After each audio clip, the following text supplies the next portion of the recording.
আমাদের মুসলমান ঘরের সন্তানেরা প্রত্যেক বছর বৈশাখ আসলে বৈশাখের প্রথম দিন যা করে আল্লাহ, অথচ নতুন কোনো বছর আসলে মুমিন কি করবে? সর্বপ্রথম সে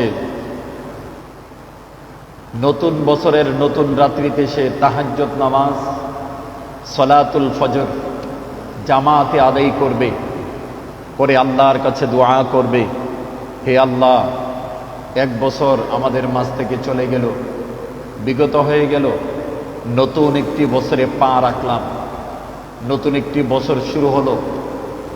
এই বছর তার মধ্যে আল্লাহ তুমি আমাকে কল্যাণ দান করো এবং এই বছরটা যেন তোমার ইবাদতে, তোমার গোলামিয়ে যেন জীবনটাকে সাজাইতে পারি। যেই বছর আমাদের মাঝ থেকে চলে গিয়েছে ওই বছরে যদি কোনো ভুল বিয়াদবি পাপ করে থাকি, হে রব তুমি আমাকে ক্ষমা করো। কিন্তু আমাদের সন্তানগুলো, আমাদের পরিবারগুলো এই পহিলা বৈশাখ উপলক্ষে ইহুদি খ্রিস্টানদের যে চাল চরিত্র, এটা আমাদের মাঝে আমরা অ্যাড করে নিয়েছি। আর বৈশাখ উপলক্ষে বিভিন্ন এলাকায় বিভিন্ন দেশের মধ্যে মেলা হয়। এই মেলা মূলত মুসলমানদের নয়, এই মেলা মূলত মুমিনদের নয়, এই মেলা হলো ইহুদি খ্রিস্টান হিন্দুদের, ঠিক কিনা জোরে বলেন? অথচ এই মেলার মধ্যে আমরা মুসলমানরা বিদুর মিচ্ছে, মুসলমানরা যাতায়াত করছি বেশি। এই মেলা আসলো কই থেকে, কোথায় থেকে আসলো, এটার সূচনা হলো কোথায় থেকে, এটা আমাদের জানা দরকার।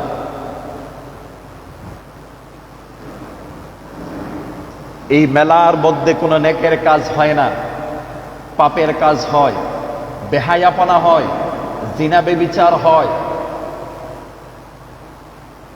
বাবা আদম আলাইহিস সালাতু ওয়াস সালাম যখন দুনিয়াতে আসছে তখন ওনার সন্তানেরা দুইটি দলে বিভক্ত ছিল। কয়টি দলে? কথা বলেন, কয়টি দলে?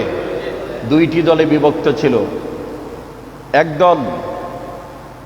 একদল থাকতো পাহাড়ি জঙ্গলে বসবাস করত তারা, আরেক দল বসবাস করত টাউন এলাকায়, উন্নত জাতের এলাকার মধ্যে।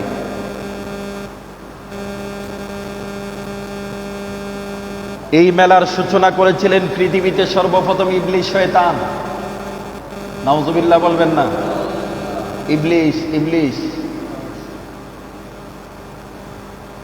যার উপাধি ছিল মুআল্লিমুল মালাইকা, কিন্তু লাস্ট পর্যন্ত